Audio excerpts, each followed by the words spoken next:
Hi, I'm Prenon Huck. I'm from Metropolitan Council. Currently, we're in the Mall of America, and today we're testing out our new machine that dispenses Go-To cards. I'm going to be using cash to test it out. So I'll insert the cash here. I'll see up here, my balance is $20.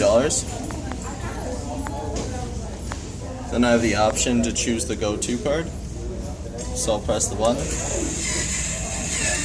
and then it'll dispense a card for me. One thing to note, the dispenser also accepts Visa, Mastercard, and I can use the EMV, and I can just slide it up, or I can swipe, or I can also tap and go.